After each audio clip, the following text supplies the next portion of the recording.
Oi, pessoal, aqui é o Davi da Target You. Nesse vídeo de hoje eu vou falar um pouco sobre a manipulação, né? Que é um conceito que a gente utiliza bastante, né? A gente nomeia esse fenômeno dentro da facilitação, né? Como uma coisa a se evitar. E aí eu escrevi um texto, né, sobre esse tema que eu chamei de Guia de Manipulação para Reuniões, né? Que basicamente eu tento discorrer um pouco sobre esse fenômeno, né, que acontece nas conversas, né? E como é que a pessoa que facilita ela pode reagir a uma manipulação quando ela percebe, e também como ela pode evitar, né, entrar nessa lógica da manipulação. Então eu começo o texto conectando um pouco com a questão dos problemas fundamentais, né, da facilitação, né? Então a facilitação, como eu já falei no vídeo anterior, ela para mim ela tem a ver com ajudar o grupo a perceber e responder o que está acontecendo, né? Só que em algumas conversas, né, em algumas situações, ambiente organizacional, as pessoas elas podem tentar ocultar informações que são importantes sobre o que está sendo discutido, às vezes com o objetivo de se proteger, evitar algum tipo de consequência. Então, elas deixam de contar a coisa, falam só metade da coisa, né? E isso leva a conversa começa a ficar esquisita, né? Então as pessoas tentam utilizar essas estratégias para tentar controlar a narrativa, tentar influenciar os outros sem que essa influência seja percebida, né? Então eu considero a manipulação o contrário, né, a antítese do que eu chamo de facilitação, porque eu entendo que a pessoa facilitadora ela precisa ser o mais transparente possível e coerente enquanto ela está ajudando o grupo, né? Porque o objetivo é estimular, modelar para o grupo esse comportamento e transferir para o grupo essa capacidade. Então, se o facilitador começa a manipular as pessoas, né, gera essa incoerência e, obviamente, passa o exemplo contrário do que a gente gostaria, né? E aí eu conto uma pequena história no texto que eu acho que pode ser bem interessante para a gente explorar aqui, né? A história é o seguinte. A Karina, né, gerente de marketing aí de uma organização, ela pede ajuda para uma pessoa do RH que é business partner, né, a Ana. Bem comum essa lógica, você tem uma pessoa do BP para apoiar no determinado time. Então a Karina vai lá e fala com a Ana e diz, olha, o time está com muitos conflitos, né? Isso está prejudicando as entregas, estou preocupado, eu preciso de ajuda para lidar com isso, né? E aí a Ana, né, como parte do processo de ajuda para a Karina, para o time de marketing, ela chama uma pessoa, um facilitador, né, externo, o Kleber, para ajudar aquele time ali a ter uma reunião de planejamento mais efetiva, né? Então, o grupo está com dificuldade, está com conflitos, eles estão com problema nas reuniões, então chama um facilitador, o Kleber, para ajudar, né? Só que aí a Ana, quando ela contrata o Kleber, né? Imaginem que o Kleber pode ser tanto um facilitador externo, né, um consultor, quanto uma pessoa de dentro da organização. Mas quando ela faz esse contrato com o Kleber, ela combina o seguinte com o Kleber: ela fala, Kleber, qualquer coisa que surgir lá de conflito, de treta entre as pessoas, deixa para lá que eu vou cuidar disso num team building que o RH vai puxar com o grupo em breve, tá? Porque a Karina acha que o time não tem maturidade para discutir os problemas na frente dela. Então a gente vai fazer esse team building sem a gerente para que a gente consiga ajudar o grupo. Aí o Kleber concorda com a Ana, né, que o time ainda não tem essa maturidade para ter esse tipo de conversa, né, na frente da liderança. Então a nossa história já começa assim com essas combinados estranhos, mas prestem atenção no que acontece logo em seguida. E aí na reunião de planejamento, o Kleber é chamado, vai para a reunião de planejamento com o time de marketing da Karina. Aí eles estão conversando, estão lá fazendo os combinados deles sobre o planejamento. E aí, de repente, a conversa começa a ficar tensa, né? Duas pessoas, o Jonas e a Mari, eles começam a debater um assunto, né? Um tentando convencer o outro que a solução era melhor, né? E tinha uma coisa técnica na conversa, mas ficou claro que aquilo ali tinha a ver com alguma tensão relacional entre eles, né? Então, um não confia no outro, começaram a debater e a conversa foi esquentando. Aí o Kleber, que estava facilitando, ele já fica preocupado com a situação, porque ele tinha alinhado com a Ana que ele não ia meter a mão nessa coisa dos conflitos, né? Que ele ia deixar com ela. E aí, o que o Kleber faz? Ele fica numa saia justa, fica numa situação difícil, né? Então, ele decide interromper a conversa e fala assim pro pessoal, pessoal, vamos focar aqui naquilo que é mais importante, né, para a empresa, na nossa conversa de planejamento, pode ser? A gente deixa esse assunto para outro momento, vamos focar aqui no que é mais importante. Então, essa é a nossa história aqui que a gente vai analisar. Em um primeiro momento, pode parecer que o Kleber fez bem o papel de facilitador dele, porque ele deu uma organizada na conversa, ajudou o time a voltar para o foco, para o trilho, né? Porque isso é combinado, eles tinham combinado de planejar o trimestre e aquela conversa ali a interpretação dele foi um desvio de rota, né? Mas, por melhores que fossem as intenções do Kleber, né? Realmente ele estava numa situação difícil, né? A forma como ele conduziu, a gente pode chamar de manipulação, porque ele não podia compartilhar com o grupo o racional da estratégia dele, o porquê que ele fez essa escolha de interromper. Né? Porque se ele fizesse isso, a estratégia dele seria menos efetiva. Tá? Então, isso é uma característica da manipulação. A gente não consegue explicar para as pessoas por que a gente está agindo daquela forma. Porque se a gente explicar, a manipulação perde o efeito. Né? Então, imagina nessa mesma situação agora, só que o Kleber, ele fala o seguinte para as pessoas, ele vai falar real. Olha só o que ia acontecer. Então, o Kleber diz assim para as pessoas: pessoal, o Jonas e a Mari aqui estão discutindo um assunto, né? Estão tretando aqui entre eles, mas a gente vai deixar esse assunto para o team building na semana que vem, tá? Porque o RH vai tocar um team building com vocês, né? Eu acho que vocês não têm maturidade para ter essa conversa agora, ainda mais com a Karina, que é gerente da área, tendo presente. Eu já combinei isso com a Ana, né, a business partner, por isso a gente vai encerrar esse debate agora e voltar para o planejamento, né? Imagina se o Kleber falasse isso, né, ele fizesse essa intervenção falando honestamente o que ele está fazendo. Provavelmente seria desastroso, né? Além dele estar trazendo julgamentos sobre as pessoas, vocês não têm maturidade para ter essa conversa, né? Que é um pouco ridículo, né? Isso provavelmente faria com que as pessoas justamente quisessem discutir sobre o assunto, né? Porque elas iam perceber que o Kleber estava pressupondo que elas estavam querendo jogar o assunto para debaixo do tapete, né? Então, essa intenção, esse compartilhamento, né, dessa intenção com o grupo faria com que a estratégia dele de manipulação se tornasse menos efetiva, né? Então, essa é uma característica da manipulação. A gente não pode dizer para as pessoas o que a gente realmente está fazendo por baixo dos panos, né? Porque isso reduz a nossa efetividade, né? Mas nem sempre a manipulação ela é facilmente percebida, né? Então, principalmente quando a gente manipula, né? Porque da forma como eu coloco manipulação aqui, não necessariamente é algo consciente. Não é que o Kleber estava com uma intenção perversa de fazer mal para o grupo, nada disso. Ele simplesmente estava agindo daquela forma porque ele se viu numa encruzilhada ali, né? Então, a gente pode, para a gente conseguir fazer uma distinção melhor de se a gente está manipulando ou não, até outras pessoas no contexto que a gente está facilitando, existem alguns tipos de atos de fala ou intervenções ou falas, né, nas reuniões que elas podem nos dar indícios, né, e atenção para o podem, não é algo determinista, se a pessoa falou isso, então está manipulando, né, mas eles podem dar indício de que há alguma coisa que está sendo ocultada da conversa, né. Uma delas é as perguntas retóricas. Então, quando a gente faz uma pergunta buscando reafirmar a nossa opinião, né? Você não acha que é mais adequado a gente focar aqui na pauta do planejamento? Eu não estou perguntando à pessoa o que ela acha, né? Eu estou dizendo o que eu acho que não deveríamos focar aqui na pauta do planejamento. Então, o objetivo da pergunta retórica é a gente prender a pessoa e fazer com que ela mantenha a atenção e a gente conduzir o raciocínio dela, né? Então, é algo que pode indicar uma tentativa de manipulação, de influenciar o outro sem que ele perceba. Outra bastante comum é o chamado oculto, né? Que é justamente o que o Kleber fez na conversa.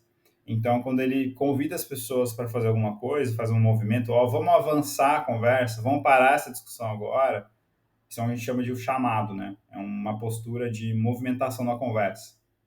Quando ele faz isso e não explica para as pessoas do porquê ele está fazendo isso também pode declarar ou pode querer dizer que ele está tentando manipular o grupo, né? Afinal, ele ou ocultou essa estratégia ou porque ele realmente não pode compartilhar ou talvez porque ele esqueceu, ou, né? Enfim. Então, a gente sempre recomenda, inclusive na facilitação, que a pessoa ela tente declarar a intenção dela antes de fazer movimentos, né? Principalmente quando é um tema sensível, assim como esse que estava rolando uma treta na reunião, um conflito, né? Uma discussão, e a pessoa facilitadora intervém. Eu acho bem prudente declarar a intenção e explicar o porquê da interrupção, né? Então, isso é o chamado oculto, é um tipo de ato de fala que pode implicar numa manipulação. Um outro bastante comum também é o que a gente chama de amenização, que é quando uma pessoa tenta diminuir a importância da ideia do outro, né? Dizendo que a perspectiva do outro não tem valor, ou até tentando trocar um pouco o foco, né? Por exemplo, uma pessoa fala que está preocupada com o turnover na reunião e outra fala, mas vamos ver pelo lado positivo, né? Nós somos uma empresa que valoriza o funcionário, né? Então, isso pode ser um ato de fala, de tentativa de se opor a alguma coisa que está sendo tratada, mas sem dizer isso explicitamente, né? Isso é bastante comum nas organizações também.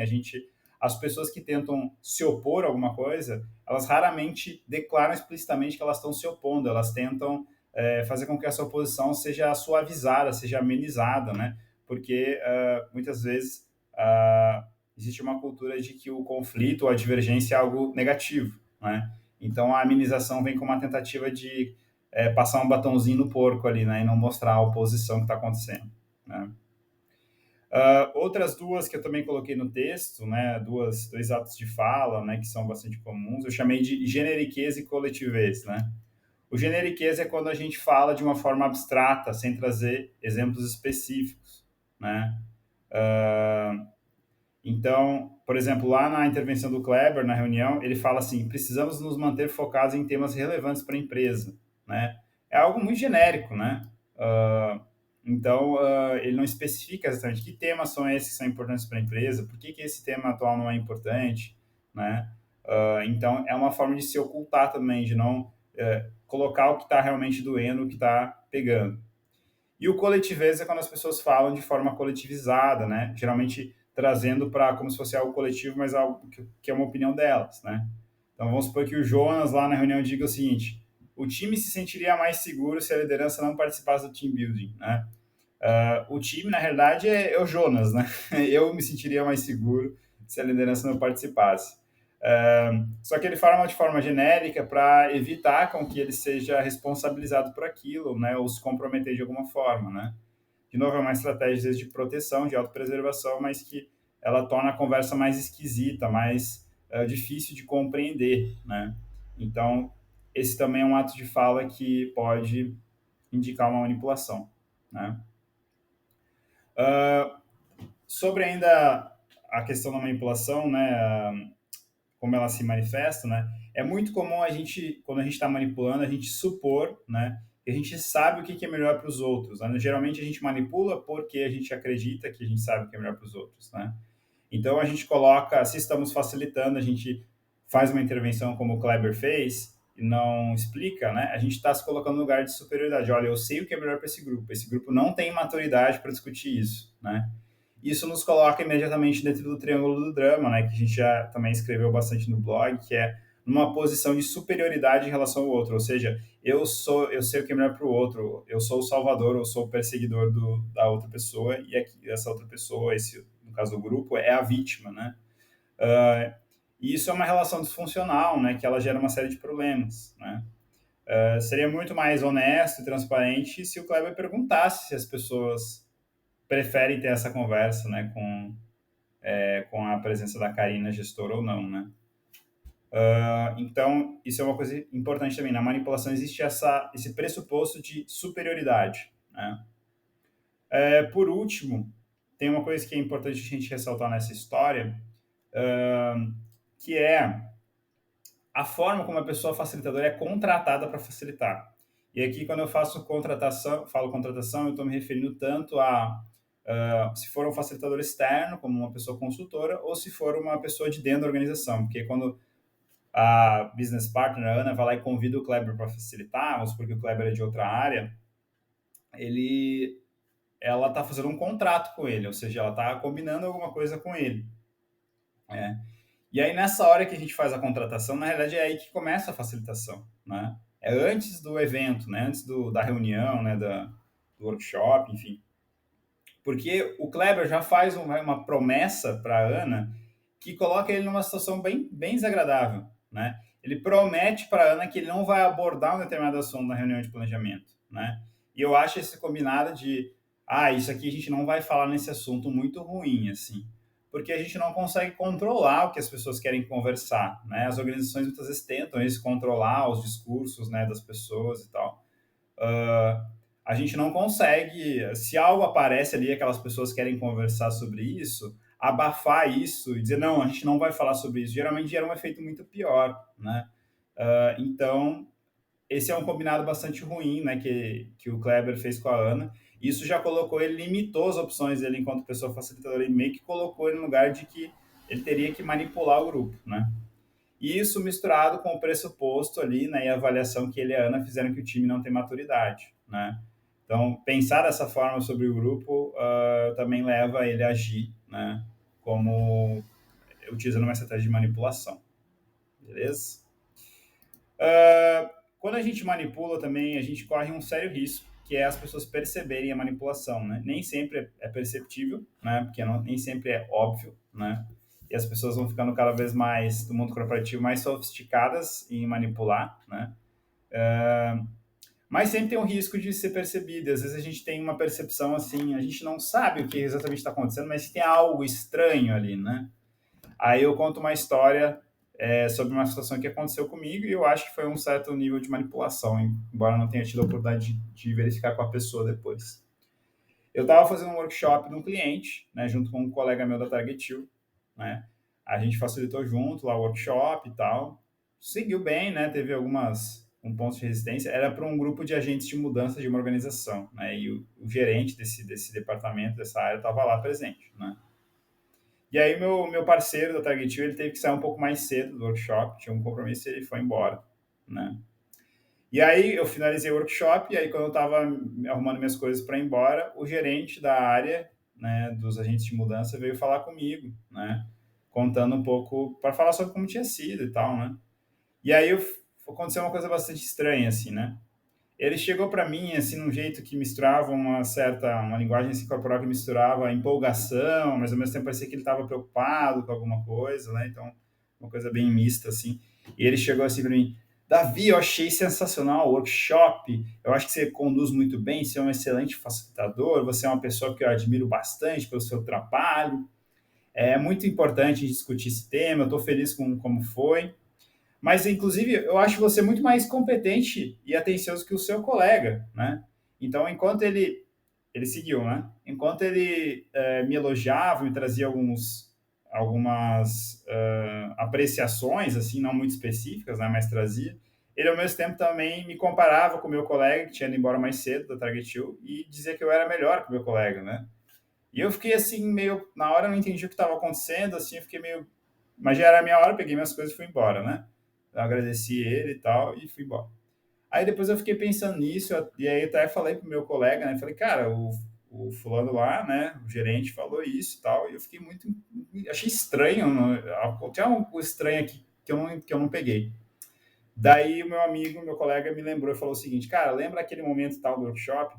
Lembra que eu dei uma cortada nele na frente das pessoas? Eu acho que ele ficou, talvez, constrangido, né, com aquele corte que eu dei nele durante a workshop. E a forma dele de externalizar esse incômodo foi, né, com uma comparação, né? E talvez ele estava tentando que você passasse essa mensagem para mim, mas de uma forma indireta. Daí, nossa, fez muito sentido para mim essa conclusão do meu colega, né? Eu pensei, realmente, talvez ele tivesse ali tentando diminuir meu colega me engrandecendo, né? Com essa comparação, né? Então, assim, talvez dê para chamar isso de manipulação, né? Acho que um tipo de manipulação. E claro, eu não tive a oportunidade de checar com ele, né, para validar isso com ele, acho que teria sido uma ótima conversa. Mas o ponto principal aqui, né, é que ele poderia ter trazido isso de outra forma, né? Poderia ter simplesmente dito, olha, eu tô incomodado com o que seu colega fez, tá, quero conversar sobre isso, mas eles preferiram esse caminho porque provavelmente ele estava mais habituado a fazer dessa forma. Mas o ponto que eu queria trazer aqui, que agora me lembrei que eu ia falar, é que a manipulação ela é muitas vezes percebida, né? Então a gente acha às vezes que estão controlando a narrativa, que estamos influenciando as pessoas, mas no final das contas as pessoas percebem que está algo estranho, né? E isso diminui a confiança entre as pessoas, né? e acaba entrando num ciclo vicioso, né? Então, menos confiança leva a mais manipulação, as pessoas começam a agir a partir de uma perspectiva de escassez, né? De que cada uma tem que proteger o seu, né? Então, fica bastante difícil de lidar, né? Quando isso se torna um hábito nas organizações, né? E o que você pode fazer se você se perceber, né? Ou perceber outras pessoas manipulando, né? A primeira coisa, assim, quando a gente vê a manipulação, a gente tem que tratar isso como uma inferência nossa, né? A gente nunca sabe, né, o que se passa na cabeça do outro, às vezes nem a outra pessoa sabe direito, mas a gente tem que tratar isso como uma possibilidade, que aquela pessoa está ocultando alguma coisa que eu gostaria de saber, que gostaria que estivesse presente aqui na conversa, né? Então a gente não vai chegar e falar para a pessoa, ei, você está manipulando, né? Nem em grupo, nem em privado, porque a gente só está compartilhando um julgamento sobre o outro, que quando eu digo você está manipulando, é um julgamento que eu estou expressando, né? Então é mais útil a gente simplesmente perguntar para as pessoas aquilo que a gente quer que elas revelem, né? Fale mais um pouco sobre essa sua motivação de mudar o rumo da conversa agora, Kleber, né? Conte para a gente qual que é a sua intenção com isso, o que você gostaria, por que você está fazendo esse movimento agora, né? Então, fazer perguntas para convidar a pessoa para compartilhar, eu considero uma boa forma de lidar com isso, né? Então, a gente tem que tratar sempre isso como uma possibilidade, não como uma certeza, né? Porque a nossa visão ela é limitada sobre o que está acontecendo e a gente sempre constrói inferências, né? Ou hipóteses, né? Alguém poderia ter dito nessa conversa para o Kleber, Kleber, fiquei incomodado com essa intervenção, eu gostaria de discutir isso com a Mari, né? Vamos supor que o Jonas dissesse isso. Eu gostaria de discutir isso com a Mari, mesmo que não seja o que planejamos, né? Alguém poderia ter perguntado para o Kleber, né, para o facilitador, o que te faz pensar que é melhor deixar a gente deixar esse tópico de lado e focar no planejamento. Então, tem vários caminhos, né? Aqui, nesse caso, eu coloquei uma história em que a pessoa facilitadora está manipulando, mas poderia ser algum participante também, né? E daí a pessoa facilitadora poderia fazer perguntas, né, e tal. E a gente tem que sempre respeitar. Às vezes a pessoa não está compartilhando alguma coisa porque ela realmente está com medo de, sei lá, ser mandada embora, né? De algo acontecer, ela ter uma consequência negativa, né? A gente tem que lembrar que muitas vezes as organizações são ambientes hostis, né? E as pessoas não conseguem falar a real por causa disso também. Então a gente faz um convite e tudo bem se a pessoa não quiser compartilhar, né? A gente toma as nossas decisões baseado também nessa ausência de informação, né? Então, a coisa mais importante é não tratar isso como uma certeza. Quando a gente se percebe manipulando, né, primeiro, assim, pegar leve consigo mesmo, né, porque por esses mesmos motivos que os outros manipulam, a gente também pode manipular. A gente pode se ver num contexto de ter que fazer uma escolha difícil, não conseguir abrir mão de algo que é importante pra gente. Então, caso se perceba manipulando, respira fundo, né, tenta empatizar com você mesmo, que você está agindo da melhor forma possível naquele momento. Às vezes, na hora, não é o melhor momento para fazer, deixar a situação passar e depois reflete um pouco sobre o que você poderia mudar, né, na sua atitude, né, no seu contexto, para que você não se visse nessa situação, nesse dilema, né. No caso aqui do exemplo que a gente colocou, por exemplo, o Kleber poderia mudar a atitude dele na próxima vez que isso acontecesse, não fazer um combinado desse tipo com a Ana, não se comprometer em deixar de abordar alguma coisa na conversa caso surgisse, né. Ou ele poderia ter dito simplesmente a real, né? Falado, pessoal, eu entendo que existem conflitos entre vocês aqui e tal, mas eu combinei com a Ana que esse assunto seria tratado com ela, não sinto que eu tenho competência para trocar isso, né? Eu queria focar aqui no planejamento, que é algo que eu posso ajudar vocês, né? Teria sido muito melhor se ele tivesse dito, assim, honestamente isso, né? Pelo menos é o que parece. Então, quando a gente manipula também quando a gente não se sente seguro para se vulnerabilizar, né? Porque falar das nossas intenções, sentimentos, necessidades é um processo de vulnerabilização e às vezes isso é difícil, nem sempre a gente tem disposição, né? Então, acho que é isso sobre manipulação. Por fim, eu queria encerrar falando um pouco sobre um livro que eu li certa vez, logo que eu me tornei gerente, né, e comecei a assumir posição de liderança das organizações, essa liderança formal, que foi o Como Fazer Amigos e Influenciar Pessoas, do Dale Carnegie, né? Esse é um livro bastante famoso, um best-seller, né?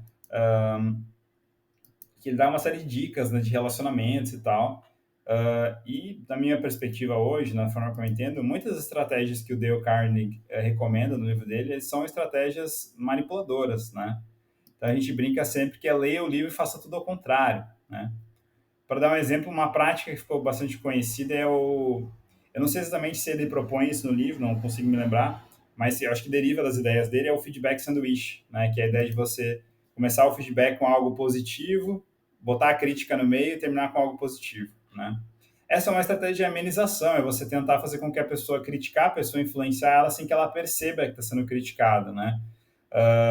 E eu considero péssima, né? Eu acho que é muito mais interessante você falar a real, né? Mas conectar o feedback com as suas necessidades, né? Com o que é importante para você e o que aquele feedback diz sobre você, né?